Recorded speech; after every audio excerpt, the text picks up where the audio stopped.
ओम शांति। आज हमारी मुरली की डेट है 15 दिसंबर 2005 और टॉपिक है नए वर्ष में स्नेह और सहयोग की रूपरेखा स्टेज पर लाओ। हर एक को गुण और शक्तियों की गिफ्ट दो। तो इसमें ना लास्ट में बाबा ने एक बात बोली कि वारिस क्वालिटी क्या होता है, जानते हो ना?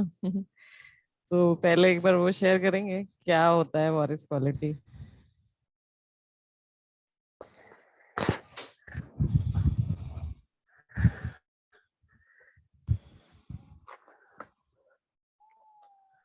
कविता बहन। जी। ओम शांति।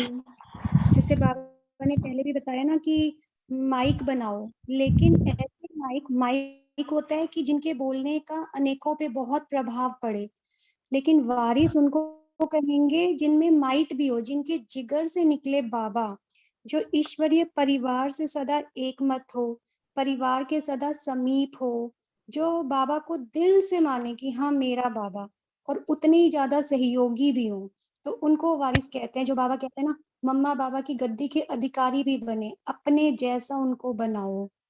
तो ये बाबा ने वारिस में बताया हुआ है। तो आज कैसा कोइंसिडेंस है कि आज साकार मुरली में बाबा ने वो अंगना भाई को याद किया कि कैसे वो वारिस क्वालिटी थे। तो जो हमें समझ में आया कि वारिस क्वालिटी मतलब जिसमें रूहानी फकुर नशा बिल्कुल चढ़ा रहे, पक्का नशे बुद्धि कि हमको स्वयं भगवान आकर पढ़ा रहे हैं, इस चीज का नशा रहे और हम सेवा खूब बढ़ाए। तो ये सब क्वालिटीज वायरस क्वालिटी की रहेगी। और आज मुरली में क्या क्या है शेयर करेंगे। कपिल भाई आप अपना माइक ऑफ कर लेंगे प्लीज, आप जब बोलें तब माइक ऑन कर लें, डिस्टरबेंस आ रहा है। Thank you. हाँ आज बोलिए बाबा कविता जी। ने आज ना बाबा ने बहुत ही एकदम सीधे सीधे वर्ड्स में जिसे कहेंगे ना बताया हुआ है। जैसे एक बात बाबा ने बोली कि संस्कार परिवर्तन में मेहनत का कारण है कि लवली बने हैं, लेकिन लवली नहीं बने हैं। तो बाबा ने कहा क्योंकि परमात्मा प्रेम तो आधार है ना, हर मुरली में हम पढ़ते हैं, बाबा बताते रहते हैं परमात्मा स्नेह में परिवर्तन होता है, परमात्मा स्नेह ब्राह्मण जीवन का फाउंडेशन है, ब्राह्मणों के लिए जियादान है, बहुत सारी बातें कहते हैं। आज बाबा ने एक दो बातें इसमें और भी ऐड की कि परमात्मा प्यार जीवन में सदा साथ देता है। अगर परमात्मा प्यार का अनुभव कम है तो जीवन रमणीक नहीं सूखा हो जाता है। तो रमणीकता पे दादी जानकी जी भी बहुत याद आई कि उन्होंने कितना परमात्मा प्यार को अपने अंदर भर लिया है। जो उनकी पर्सनैलिटी ऐसी है, जितना ज्ञान में वो गहरी उतनी ज्यादा उनमें रमणीकता। तो कितना अच्छा उनका बैलेंस वो नजर आता है। फिर बाबा ने कहा साथ भी देता है परमात्मा प्यार और सहयोगी भी सदा रहता है। फिर बाबा ने निशानी बताई कि परमात्मा प्यार से और क्या होगा। जिसने अनुभव किया है वो किसी व्यक्ति और साधनों के आकर्षण में नहीं आ सकता, क्योंकि वो परमात्मा प्यार में इतना लवलीन रहता है। इसमें बाबा ने बताया कि जो परमात्मा प्यार में जो लवलीन बच्चे रहते हैं वो देह भान से भी कुर्बान रहते हैं, क्योंकि परमात्मा जो है वो निराकार है, पॉइंट ऑफ लाइट। अगर उसमें लवलीन होना है तो आपको देह भान आपका छूटेगा तो ही आप लवलीन हो सकते हो। मतलब इतनी ज्यादा समीपता हो जाना कि उसके गुणों और शक्तियों को स्वयं में धारणा इजीली होने लग जाए, जिसके लिए बाबा ने कहा ना कि वो फरमान पे भी सहज ही चल सकते हैं। फिर बाबा ने लेकिन इसमें ये बात बताई कि अभी ये जो ब्राह्मण जीवन है ये अतीन्द्रिय सुख का जीवन है, मौज मनाने का, मेहनत से मुक्त जीवन है। क्योंकि 63 जन्म बहुत मेहनत कर ली तो अभी ये मेहनत का है नहीं, लेकिन फिर भी मेहनत क्यों करनी पड़ती है? क्योंकि जैसे बाबा ने बताया ना लवलीन अवस्था नहीं है, और उसके कुछ कारण बाबा ने बताए कि कहीं ना कहीं लीकेज है, और वो लीकेज है पुराने संसार की आकर्षण, जिसके अंदर व्यक्ति वस्तु सब आ जाते हैं। और दूसरा है पुराने संस्कार की आकर्षण। यहाँ पे आकर्षण का मतलब ये नहीं है कि हमें कुछ अच्छा लगता है, कोई व्यक्ति, वैभव या कोई संस्कार। आकर्षण का मतलब है वो हमारी बुद्धि को अपनी तरफ खींच लेते हैं। ना चाहते हुए भी हम बाबा में बुद्धि नहीं लगा पाते हैं, लेकिन वो हमारे जो पुराने संस्कार हैं, जैसे मन के भटकने के हैं या इस संसार के व्यक्ति, संबंध या वस्तुएँ, उनमें बुद्धि भटकती रहती है। ये नहीं कि हमें उनसे कोई सुख मिल रहा है, लेकिन आकर्षण मतलब हमारी बुद्धि को वो खींच लेते हैं। तो ये वाली चीज़ यहाँ पे समझी मैंने। फिर बाबा ने ये कहा कि इन दोनों लीकेज से आप मुक्त कैसे हो, ये भी बताया कि अपने अनादि संस्कार आत्मा के क्या हैं, आदि संस्कार क्या, और फिर अंत में ब्राह्मण जीवन के श्रेष्ठ संस्कार क्या हैं, ये याद करो। क्योंकि लक्ष्य सबका क्या है? बाप समान बनने का। तो बाबा ने फिर अपना बताया कि दोनों के समान संस्कार, बाप-दादा के समान संस्कार कौन-से होते हैं? जो फिर बाबा ने नए साल के लिए होमवर्क भी दिया और पूरी डायरेक्शंस और गाइडेंस इसी पे बेसिस है। ओम शांति।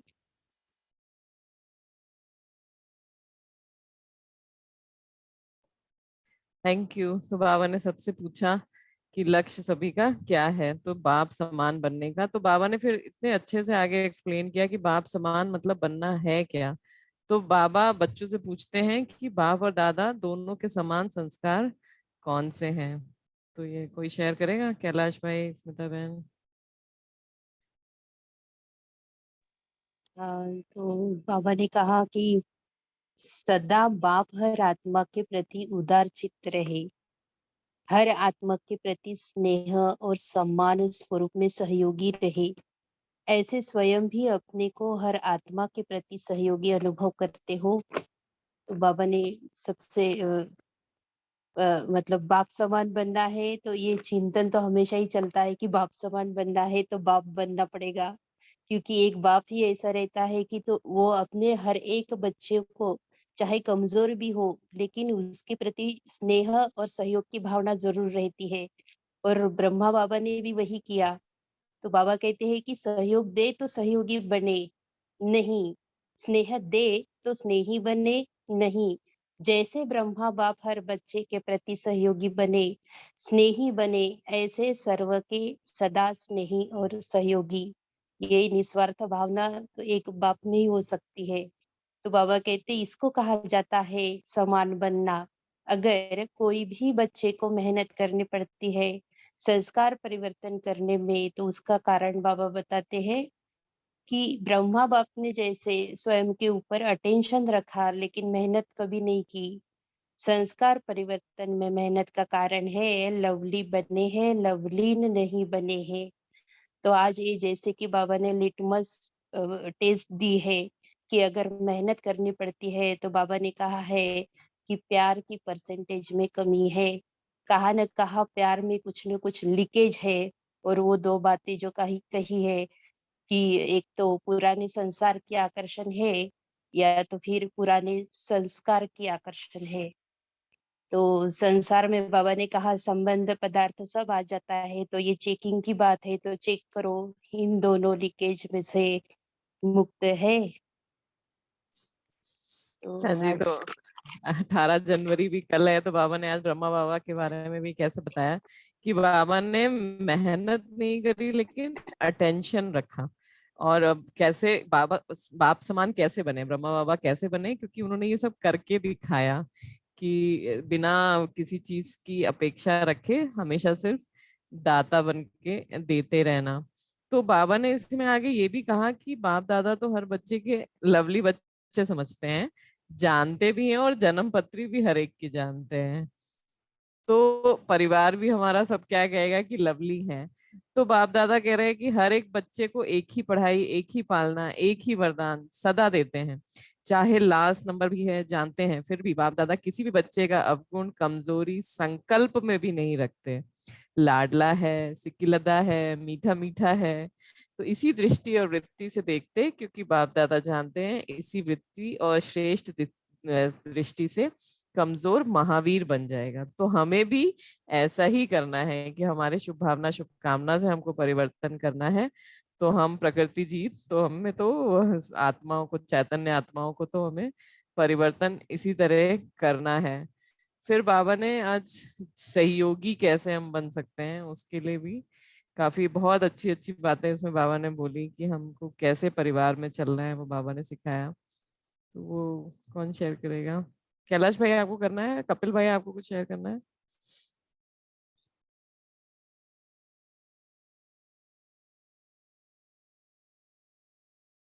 जी, बाबा ने इसमें ये भी कहा सॉरी, कि जैसे नया वर्ष शुरू हो रहा है तो नए वर्ष में बेहद के ब्राह्मण परिवार के बीच में एक दो के प्रति अपने शुभ भावना श्रेष्ठ कामना द्वारा हर एक दो के परिवर्तन करने में सहयोगी बनो।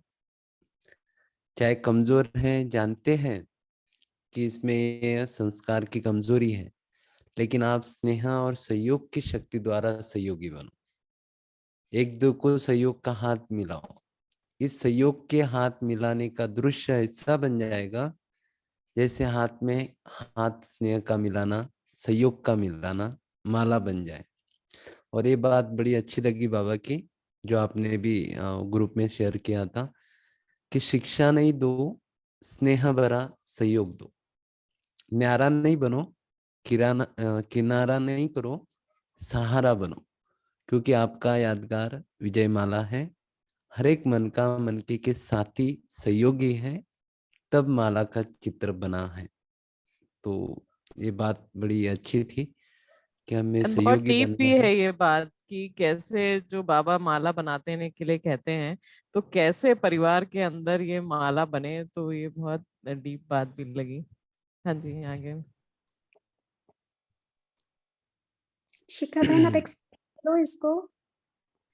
नहीं, इसमें आप इसमें वैसे तो सेल्फ एक्सप्लेनेटरी है ये, लेकिन बाबा इसमें क्या कह रहे हैं कि इसमें हम, जैसे अभी पहले वाली मुरली भी चली कि किसी को हम जब शिक्षा देने लगते हैं तो उस आत्मा पे कैसा फर्क पड़ता है कि वो आत्मा घृणा करने लग जाती है। वो पहले ही हमको 10 बातें और उसको काटने के लिए वो रहेगा कि वो क्यों कर रहे हैं ऐसा, वो श्रीमत कहाँ कहाँ से निकाल के वो बता देंगे हमें कि ये कर रहे हैं। तो किसी को हमें शिक्षा देने से पहले एक तो वो जो सम्मान, स्वमान में रह के सम्मान देना है, वो एक पॉइंट यहाँ पे फिर से हाईलाइट होता है कि एक तो शिक्षा हमें नहीं देनी क्योंकि हम एक फैमिली में हैं, कोई आगे कोई पीछे नहीं है, कोई बड़ा है छोटा नहीं है, सब आपस में भाई भाई हैं। तो शिक्षा नहीं दो, लेकिन स्नेह भरा सहयोग दो। और जो ये बाबा ने आगे बात करी ना कि न्यारा नहीं बनो, किनारा नहीं करो, तो हमको ये नहीं है कि हम तो न्यारे हो गए, इनको हमको मतलब नहीं है, इनको जो करना है करें। तो वो चीज एक हमको बहुत अपीलिंग लगी कि कैसे परिवार में हम चलते हैं, क्योंकि जब अपना छोटा सा लौकिक परिवार होता है तो उसमें भी हम छोड़ नहीं देते हैं, हमारी रिस्पॉन्सिबिलिटी है, हम करते हैं। हमको अगर बच्चे भी हैं तो हमको उनको सही करना है, सही रास्ता दिखाना है, तो हम करते हैं। लेकिन वहां पर हमारा हमेशा एक अथॉरिटी हमारे पास रहती है। लेकिन हमें यहाँ पे ये याद रखना है कि हम अथॉरिटेटिव नहीं हो सकते, हमें बहुत प्यार से चलना है, क्योंकि बाबा हमारा इतना प्यार का सागर है और उन्होंने इतने प्यार से ये ब्राह्मण परिवार बनाया है और सब अलग अलग संस्कारों से मिली हुई आत्माएं हैं। तो उसमें हम बहुत प्यार से स्नेह से उनको सहयोग दें। अब हम ये एक एग्जाम्पल ऐसे, अगर जैसे वो हमने पहले भी शेयर किया कि जैसे वो प्रकाशमणि दादी के पास एक भाई आए जो बहुत सोते थे, फिर उन्होंने उनको बुलाया जिनके साथ वो काम करते हैं, और फिर उनके सामने ही उनको बोला कि इनके बदले मैं माफी मांगती हूँ, आज के बाद ये नहीं सोएंगे। एंड देन वो हुआ वैसा। तो इस तरह से कैसे हम किसी को सपोर्ट कर सकते हैं, हम उससे वो नहीं करेंगे हाँ तुम तो हो ही इसी तरह। हम इवन मन से भी अगर हम सोचते हैं, बाबा कहते हैं कि ब्राह्मणों की तो बात जो भी हम करते हैं वो वरदान या श्राप दोनों ही चलता है, तो जो हम सोचते हैं वो मैनिफेस्ट होता है। तो मेरे ख्याल से तो इस तरह हमको सहारा बनना है, और इसके लिए विजय माला बनती है। मतलब ये मेरे को बात इतनी अच्छी लगी कि एक एक मन का कैसे आपस में कनेक्टेड होता है, तभी माला बनती है, कि हम सेपरेट रह के माला नहीं बन सकते। और कोई इसमें शेयर करना चाहे प्लीज करें। ये आपने बहुत और अच्छा एक एक्सप्लेन किया है। जी, बोलिए ना स्मिता और मैम। हाँ, एक की माला में दो मनके होते हैं, वो समान होते हैं, और हमारा सबका पुरुषार्थ बाप समान बनना है। तो एक दूसरे को सहयोग देके हम सभी का संस्कार अगर एक हो जाएगा, तब जाके हम सभी मन के समान बनेंगे। और मन के अगर समान बन रहे हैं और किनारा नहीं करेंगे, एक दूसरे के सहयोगी होंगे, मतलब एक दूसरे से जुड़े होंगे, तभी वो विजय माला बन सकती है। तो ये वही भी अगर हम हम माला को एक इमेजिन करें, तो अगर सारे एक बड़ा एक छोटा है बीच में, या फिर एक बहुत ही सुंदर है, फिर एक बिल्कुल शेपलेस है, तो कैसी लगेगी? तो माला तो मतलब कि एक श्रृंगार की चीज है, तो वो तो बहुत ही एक एक सबको ही बराबर ही होना चाहिए, समान होना चाहिए। और वो तभी हो पाएगा जब हम पहले उसको समान समझेंगे। मतलब हम समझेंगे हम बड़े हैं, हमको ज्यादा पता है और सामने वाला तो नहीं है। तो फिर वो जो चीज हमारी तो कथनी करनी सब एक ही होनी है, तो जो मन में चल रहा है वही कर्म में आना है और वही बोल में भी आना है। तो वो अगर नहीं होगा तो वो माला सुंदर नहीं लगेगी। तो बाबा माला बनाए वो सुंदर ना हो, कैसे हो सकता है? हाँ, इसके आगे भी बाबा ने और बोला, इसमें आगे कोई शेयर करेगा? कोई कमजोर नहीं रहे।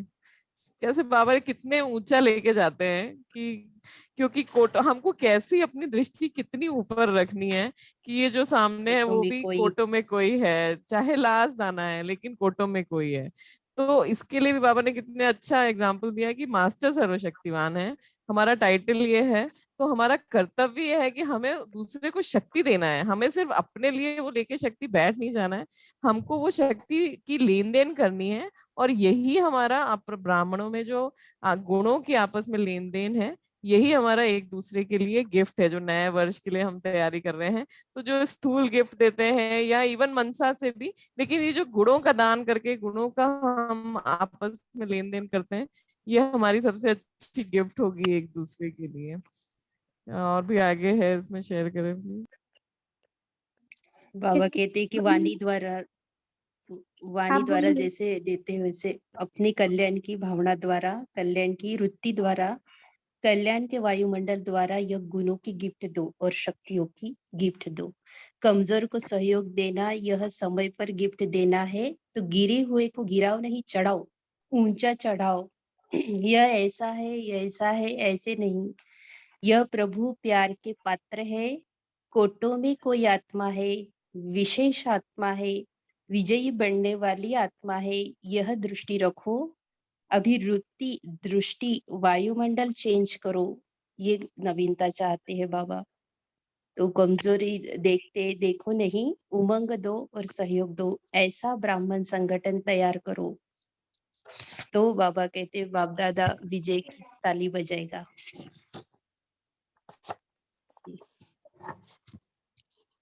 इसमें इसमें एक हाँ बात बोलिए मैम। बड़ी इम्पोर्टेंट है जो हाँ बोली है बोलिए। ना, पैराग्राफ में लास्ट है कि आप प्रत्यक्ष हो जाएंगे तो विश्व शांति स्वतः हो जाएगी।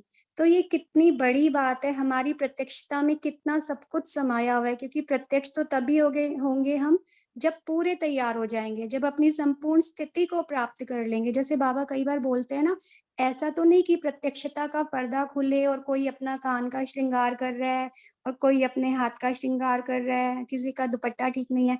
तो बाबा ने कहा ऐसा तो नहीं, जब प्रत्यक्षता का पर्दा खुले तो सब फरिश्तों के जैसे चमकते हुए नजर आए। अभी सीजन की पहली पता नहीं दूसरी मुरली में भी ये बातें आई हुई थी। तो ये लाइन भी इतनी डीप लगी कि प्रत्यक्ष आप हो जाएंगे तो विश्व में शांति हो ही जाएगी। हमें कुछ नहीं करना, अपने आप को बदलना है। जो बाबा ने हमें इतने सम्मान, इतना ज्ञान, इतनी शक्तियां, इतने खजाने दिए हैं, वो अपने आप में ऐसे धारण करने हैं जो ऑटोमेटिक सारी सेवा अपने आप हो जाएगी। हम प्रत्यक्ष हो जाएं बस। तो जैसे बच्चों को कहते हैं ना, तुम्हें और कुछ टेंशन नहीं लेनी, बस अपनी पढ़ाई पे ध्यान दो। तो ऐसे लगा बाबा कह रहे हैं कि आप प्रत्यक्ष हो जाएंगे तो विश्व में शांति हो ही जाएगी। इसमें बाबा ने यहाँ पे एक और बात बोली कि सबके मुख से ये आवाज निकले कि हमारे इष्ट आ गए, हमारे पूज्य आ गए। तो कितना बड़ा, कितना ऊंचा बाबा लेके जा रहे हैं कि हमको सबके सामने प्रत्यक्ष होना है, हम इष्ट देव हैं, हम पूज्य आत्माएं हैं। हाँ जी। फिर बाबा ने नए बच्चों से भी बात करी, हमेशा वो टू लेट और लेट का बोर्ड। कुछ शेयर करें। इसमें एक चीज मैं शेयर करना चाहती हूँ, जो मुरली की लास्ट लाइन है, जो बाबा ने वारिस की क्वालिफिकेशन जानते हो, फिर बाबा ने कहा ये सब बाबा के ही बनाएंगे ना, अपना तो बनाएंगे नहीं। तो इस पे मैंने सुना दादी जानकी जी के जीवन की एक बात है कि सिंध हैदराबाद में ही बाबा ने उनको किसी बूढ़ी माता, नहीं जहाँ पे भी उनको भेजा, बूढ़ी माता की सेवा के लिए उनको भेजा, दादी जानकी को, जो ज्ञान में चलती थी माता। तो दादी जानकी वहां पे गई और उन्होंने उस माता की बहुत अच्छे से सेवा की, दिल से बाबा ने भेजा है तो अच्छे से सेवा की। फिर 15 दिन के बाद बाबा ने उनको वापस बुला लिया और किसी दूसरी दादी को भेज दिया। तो अब वो माता जो थी वो उस दूसरी वाली दादी को ज्यादा बात उनसे नहीं कर रही थी, वो हर चीज में ना जानकी ऐसे करती थी, जानकी ने ऐसे किया, तो उनको उनकी ही कहानी सारा दिन उनको बोलती रहती थी। तो जो दूसरी दादी गई थी, उन्होंने बाबा को रिपोर्ट की कि बाबा यहाँ पे ऐसे ऐसे हो रही है, माता तो मुझसे ठीक से बात ही नहीं करती है, और बस दादी जानकी के बारे में ही कहती रहती हैं कि उन्होंने इतनी सेवा की, इतना ये किया वो किया। तो मम्मा और बाबा ने दादी जानकी को बुलाया और उनको बोला कि तुमको वहां पे सेवा करने भेजा था या अपना भक्त बनाने। तो दादी जानकी जो हमेशा कहती है ना, ना किसी को प्रभावित करो और ना किसी के प्रभाव में आओ। तो ये चीज तब से दादी ने धारण की कि मीठा बनो, लेकिन इतना नहीं कि वो बाबा को भूल जाए और आपको ही याद करने लगे। तो ये लाइन पढ़ के वो भी बात याद आई कि बाबा का बनाना है, अपना नहीं बनाना है किसी को। हाँ जी, ना भूलो ना ना बिसरो ना याद रखो, ऐसा है, वही है ना। हाँ जी, आगे मुरली में मीटिंग्स और भी हैं और याद प्यार भी है। हाँ बोलिए ना। वैसे अगर आप बोलो तो एक और चीज भी, एक और हाँ, दादी जानकी जी आपका की, आपका एक मधुबन का एक्सपीरियंस भी अभी रह गया है, वो शेयर करने वाले थे आप उस दिन। वो एक्चुअली गुलजार दादी जी के साथ का है, बट वो मधुबन का नहीं है, वो यहाँ दिल्ली में करोल बाग में जो पांडव भवन है ना, वहां का है। लेकिन अभी मैं दादी जानकी जी की बात शेयर करूंगी। दादी जी जैसे लेट आई थी यज्ञ में 1.5 साल, तो उन्होंने बाबा से पूछा था कि मैं क्या पुरुषार्थ करूं। तो बाबा ने जैसे उन्हें मुरली के लिए बताया था कि 12 बार पढ़ो, उन्होंने कहा मैं 24 बार पढ़ूंगी। तो उनका बहुत अच्छा पुरुषार्थ हुआ, बहुत आनंद वाली उनकी अवस्था हो गई। फिर क्या हुआ, कुछ दिन के बाद ना उनकी अवस्था एकदम डाउन हो गई, वो बहुत उदासी उदासी उनको लगने लगी, उनकी खुशी गुम हो गई। तो उन्हें समझ नहीं आया ये क्या हो रहा है और क्यों हो रहा है। उन्होंने बाबा के पास जाती, मम्मा के पास जाती, पूछती, लेकिन कुछ उनको हल नहीं मिला। तो ऐसे 1 दिन बीता, 2 दिन, तीसरे दिन वो बाबा के पास गई कुटिया में, और वहां जाके वो रोने लग पड़ी कि बाबा मुझे पता नहीं क्या हो गया, आप कुछ तो बताओ, मेरी खुशी कैसे गुम हो गई है, मुझे ये उदासी सी क्यों आ रही है। तब बाबा ने उनको बताया कि आप जहां से आई हो ना, आपने उन लोगों को छोड़ दिया है, पर उन लोगों ने आपको नहीं छोड़ा है। आपने उन्हें जो सुख दिया ना, वो आपको याद करते हैं और उनकी नेगेटिव एनर्जी आपके पास आती है। तो अभी आप पूरे मरे नहीं हो, पूरे मरो, मतलब देह भान से मरो। वो तो देह को याद करते हैं ना, जानकी की देह ने उनको सुख दिया, सेवा की। तो आप इस देह भान से मर जाओ, इससे ऊपर उठ जाओ, तो उनके वाइब्रेशंस आप तक नहीं आएंगे। तो उसके बाद दादी ने विदेही स्थिति की काफी अच्छी साधना की, जिसके बारे में वो कई बार शेयर करती हैं। तो बहुत अच्छी मुझे प्रेरणादायी बातें लगी, मुझे लगा आप सबसे शेयर करती हूँ। हाँ जी, ये क्लास दादी की बहुत ही अच्छी क्लास है। कैसे भाभी ने बोला कि मर गई जानकी अब सबके लिए, तो वो एक्चुअली में बहुत अच्छा है। ये जो बाबा दादी ने बताया था, ये तो बहुत अच्छा। हाँ जी, अभी मुरली में आगे कर ले। हाँ जी। हाँ जी, तो आगे स्मिता बहन आप शेयर करेंगे आगे नए बच्चों से बाबा मिलन। जी, गुजरात से बात की मैं, नहीं, उसके नए पहले नए बच्चों बच्चों से मिले ना, तो उन्होंने जब वो बोला ना कि लेट आए, बुलाना नहीं देना जि, कि जितना पीछे बुलाया। पुरुषार्थ करना चाहो उतना कर सकते, बाबा ने कहा। बाबा अपनी साइड सेफ रखते हैं हमेशा। कि लड़ा बाबा नहीं। ने कैसे बोला, ढीले पुरुषार्थ का समय चला गया, अभी उड़ने का समय है, चलने का भी गया तो बस अभी उड़ आप को। अभी डबल लाइट बन के उड़ सकते हो और मुझे तो उड़ना नहीं देना है। तो जिस तो बाबा कहते जिसको इतना उमंग है वो आगे जाकर दिखाओ। वो फिर गुजरात से बात की बाबा ने, तो गुजरात से बात, तो जैसे हमेशा की तरह की षडपंथ पर है, जब भी बुलाओ तो पहुंच जाते हैं। ये महिमा की आगे जाके फिर बाबा ने दादी जी से पूछा कि 108 की माला तैयार है क्या। तो दादी जी ने कहा हाँ। फिर 16,108 की आधी माला तैयार है क्या। तो दादी जी का उत्तर जो था कि आधा तो क्या, उनसे भी ज्यादा बनी है। तो बाबा कहते हैं कि देखो गुप्त रूप में बनी है और आपकी दादी ने देख भी ली है। तो ये भी बहुत अच्छा सीन था, देखा। तो ऐसे तो इधर इसमें नहीं लिखा है, लेकिन जानकी दादी जी भी पूछते हैं फिर दादी जी से, वो दोनों की जो ट्यूनिंग थी वो बहुत ही कौन अच्छी कर लगी। तो हाँ बाबा जी। कहते हैं कि ऐसी शुभ भावना और शुभ उम्मीदें तैयार ही कर लेती है। तो ये दादी जी की शुभ उम्मीद थी कि हाँ हो गए हैं, आधे से ज्यादा हो गए हैं 16,000 से। तो तो इसमें ये बहुत ऐसे अच्छा लगा जो बाबा ने बोला कि अभी आपसे सभी पूछेंगे कि मेरा माला में नाम है या नहीं। हाँ, तो वो रूहरियान थी वो दोनों दादियों की, वो भी अच्छी लगी। फिर उसमें भी बाबा ने पूछा कि चेक करना मैं उस माला में एवर रेडी हूँ। तो फिर कैड ग्रुप को खड़ा किया। तो कोरोनरी आर्टरी डिसीज जिसपे रिसर्च चालू था हार्ट के, तो बाबा ने कहा कि प्रैक्टिकल सबूत देखना चाहते हैं दुनिया वाले। तो ये जो विधि है बाबा को बहुत पसंद आई। तो उनको भी बाबा ने उनकी भी सराहना की, मोटिवेट किया। फिर डबल विदेशियों से बात की। तो बाबा ने कहा पुराना संसार और पुराने संस्कार का नाम निशान नहीं रहे, ये है डबल पुरुषार्थ। तो ये डबल पुरुषार्थ और अंडरलाइन करने के बाद बाबा ने कहा है कि अभी आगे अटेंशन रखकर तीव्रता लाओ, जिस भी सेंटर पर जाए वहां ऐसा अनुभव हो जैसे कि मधुबन का वायुमंडल। अब हर एक स्थान ऐसे वायुमंडल का अनुभव करावे जैसे मधुबन में कोई भी आता है प्रभावित होकर ही जाता है। किसी भी बात में ऐसे कोई भी आत्मा आवे, किसी न किसी बात में ऐसे ही प्रभावित होके जाए जो बार बार आता ही रहे, आगे बढ़ता रहे। बाकी अटेंशन है और पुरुषार्थ भी है, तो लक्ष्य भी है। अब प्रैक्टिकल ऐसा प्रभावित हो जो कोई भी आने के बिना बनने के बिना रह नहीं सके।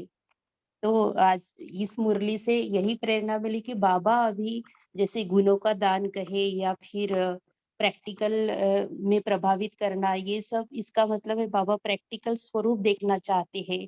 अभी वाचा सेवा और ये 2005 के वो दौर है कि दादी जी अब संपन्न संपूर्णता की तरफ जा रहे हैं।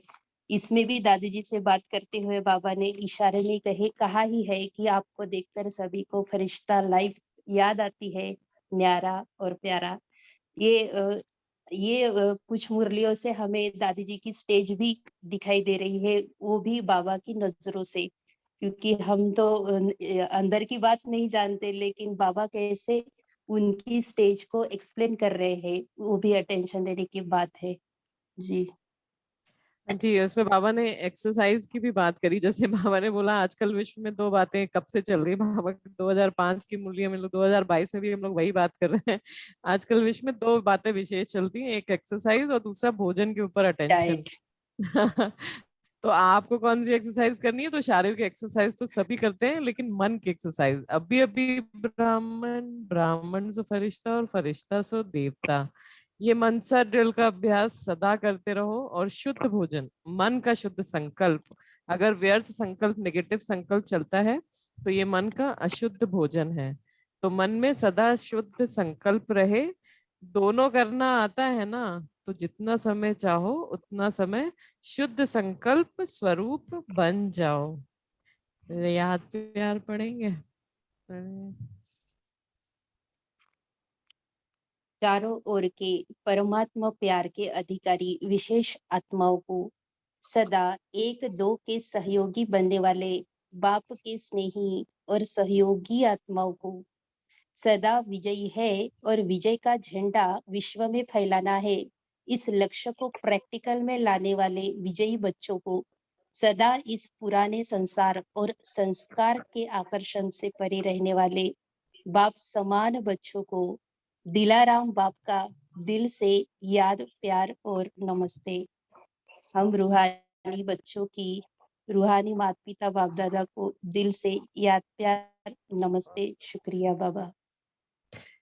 आगे बाबा ने इसमें बच्चों को हमें फिर से आशाओं के दीपक, वो जो गुजरात से बात कर रहे हैं 13 मुख्य बहनों से, तो बाबा ने कैसे लगा कि बाप दादा को सभी बच्चे आशाओं के दीपक लग रहे हैं। और फिर यहीं पे ही सरला दीदी ने पूछना भी शुरू कर दिया, दादी ने माला में किसको रखा है? तो ये एक बहुत ही अच्छी रूरियान थी। फिर सब बाप समान बनने वाले, बाबा तो किसी को भी नहीं छोड़ते हैं। तो सबको नवीनता करनी है, तो हमारा इस मुरली से एक ये पॉइंट हम लेके जाएं कि हमको शिक्षा नहीं देनी है किसी को, हमको बहुत स्नेह से रहना है।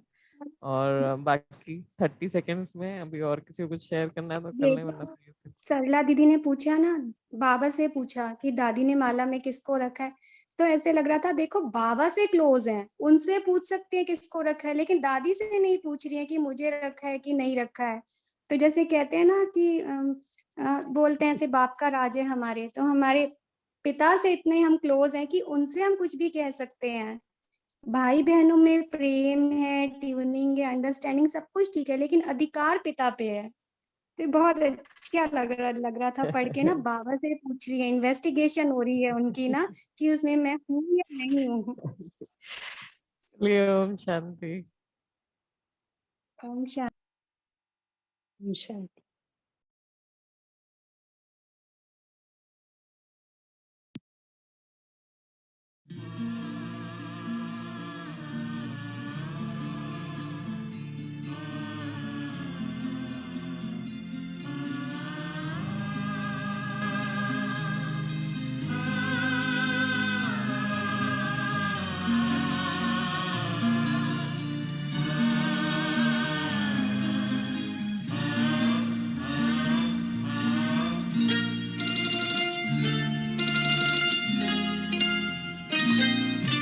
मेरे ब्रह्मा बाबा मधुबन के माली, तुम्हें याद करती ये बगिया तुम्हारी।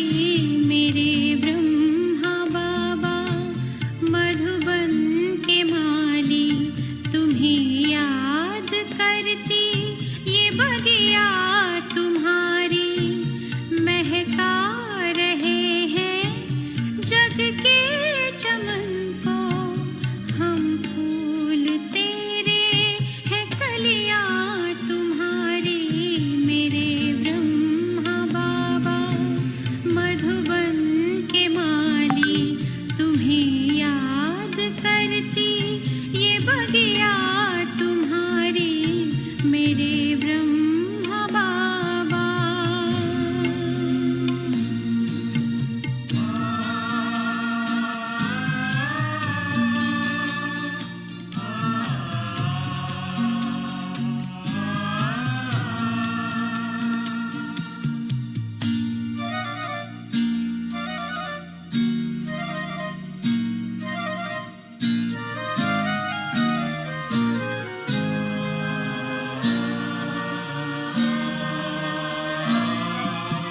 ये शांति स्तंभ है तेरी निशानी, कुर्बानी की कह रहा है कहानी।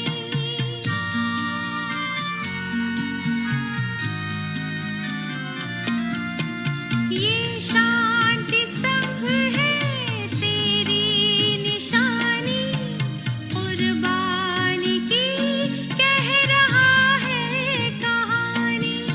वही प्यार उपकार को सोच करके सजल हो गई बाबा खिया हमारी। मेरे ब्रह्मा बाबा मधुबन के माली, तुम्हें याद करती ये बगिया तुम्हारी। मेरे ब्रह्मा बाबा।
वही कह रही प्यारी कुटिया तुम्हारी मेरे ब्रह्मा बाबा मधुबन के माली तुम्हें याद करती ये बगिया